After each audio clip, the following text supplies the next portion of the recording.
सकता है। ठीक है, यदि एस 7.5 मीटर की बढ़त के साथ शुरू करता है और यह 100 मीटर की दौड़ है तो रेस कौन जीतेगा और कितने मीटर से जीतेगा? जी ये सवाल है मेरे प्यारे भी आपके सामने। अब आप मुझे बताओ कि ये जो पहली लाइन दी है इसका सवाल से कोई लेना देना नहीं है। ये पहली लाइन केवल आपको इसलिए दी है जिससे कि आप यहां पर पी और एस की स्पीड का रेशियो पता लगा पाओ, केवल इसलिए पहली लाइन दी गई है, बाकी इसका सवाल से कोई लेना देना नहीं है। 120 मीटर की रेस में पी एस को 6 मीटर से हरा देता है, इस बात का क्या मतलब है?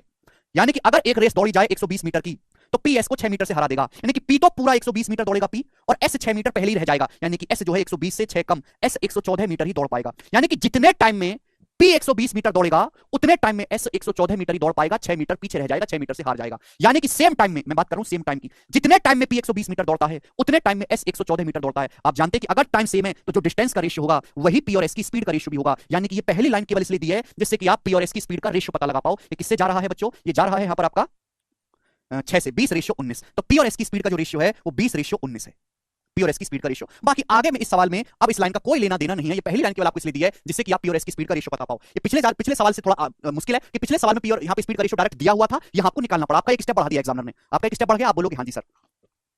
यानी कि ये कहानी होगी कि पी और एस की स्पीड का रेशियो 20:19 है। अब सवाल यहां से शुरू है, as start with head start of 7.5 metre and it is 100 metre race. एक 100 मीटर की रेस हो रही है भाई साहब, एक रेस हो रही है कितनी की? 100 मीटर की। ठीक है बच्चे, तो यहां पर एक 100 मीटर की रेस हो रही है प्यारे बच्चों, 100 मीटर की,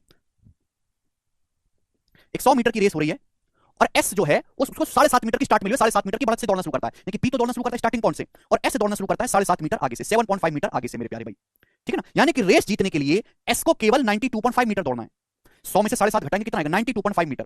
अगर रेस जीतनी है तो भाई पी को तो पूरा दौड़ना पड़ेगा 100 मीटर और एस को दौड़ना पड़ेगा 92.5 मीटर। अब जो पहले दौड़ गया जो इंसान वो जीत जाएगा, जो बाद में दौड़ पाए वो हार जाएगा। अब सवाल में पूछा ये है मेरे दोस्तों कि रेस कौन जीतता है और कितने मीटर से दौड़ जीतता है। अब देखो पिछले सवाल में ये साफ साफ बता दिया था कि रेस जीतती है मीनल, तो मेरा काम आसान हो गया था। यहां मुझे ये भी पता लगाना पड़ेगा कि रेस कौन जीतेगा और कितने मीटर से जीतेगा। तो मेरे प्यारे भाई चलिए, चलो मैं मान लेता हूं कि भैया पी रेस जीतता है। मैंने मान लिया कि माना सपोज पी रेस जीतता है, माना सपोज पी रेस जीतता है पी। अगर देखो पी अगर रेस जीतता है तो पी को दौड़ना पड़ेगा 100 मीटर और उतने टाइम में फिर एस को 92.5 मीटर दौड़ना पड़ेगा। तो आप ये बताओ कि जितने टाइम में पी 100 मीटर दौड़ता है उतने टाइम में एस कितना दौड़ेगा?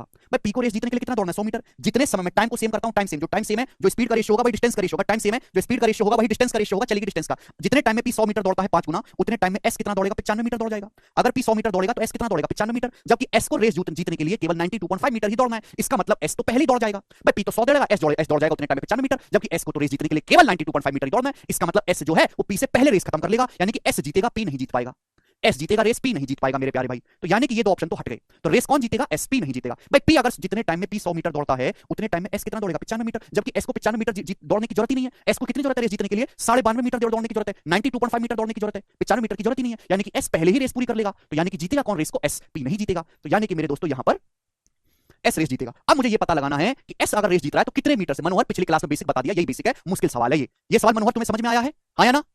कोई लल्लू पल्लू चैप्टर नहीं है, सड़क छाप आदमी की खोपड़ी हिलाने वाला चैप्टर है रेस, कोई मामूली चैप्टर नहीं है ये।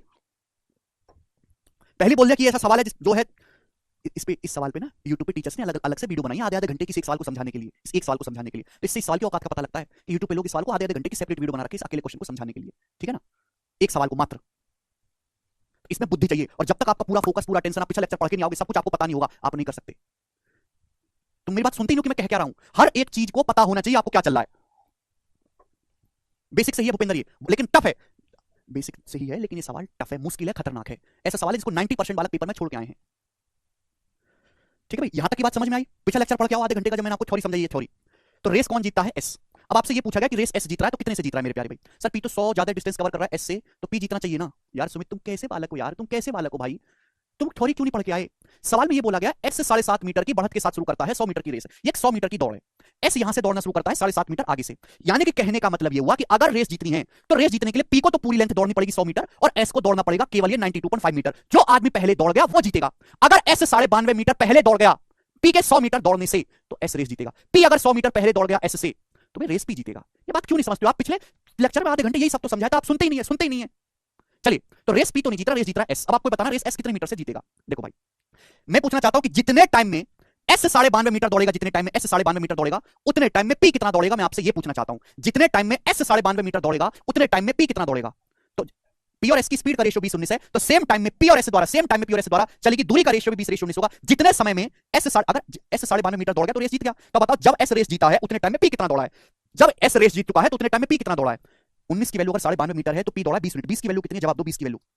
19 किलो 92 मीटर है, तो एक की वैल्यू आएगी 92/19, और आपसे पूछा मेरे दोस्त यहाँ पे 20 यूनिट की वैल्यू, तो मल्टीप्लाई बाय 20, ये आ जाएगा मेरे प्यारे भाई। तो आप मुझे बताओ कितना आएगा, ये तो अप्रोक्स जाएगा, एग्जैक्ट तो जाएगा नहीं है भाई। 1850 आ जाएगा, 1850/19, और 1850 को अगर आप 19 से भाग दोगे तो 19 निम्मा 171, 171 बचेगा 14 जीरो, 19 सत्ते 133, 133 बचेगा 7 जीरो, और 19 दिया 57 बचेगा 13, और 19 सत्ते 133, 97.37 मीटर, ये आएगा अप्रोक्स में 97.37 मीटर। यानी कि जितने टाइम में एस 92 मीटर दौड़ेगा उतने टाइम में पी 97.37 मीटर ही दौड़ पाएगा, जबकि पी को दौड़ना था 100 मीटर। भाई पी को तो ये पूरा दौड़ना था ना रेस जीतने के लिए 100 मीटर, जबकि पी 97.37 मीटर ही दौड़ पाया, पी को दौड़ना था 100 मीटर, तो पी कितने से हार गया, 100 में से 97.37 माइनस करेंगे तो अप्रोक्स आएगा भाई 2.63 मीटर, यानी कि आपका पी हार गया है, एस जीत गया, 2.6 मीटर की दूरी से एस जीत गया, और ये सवाल का आंसर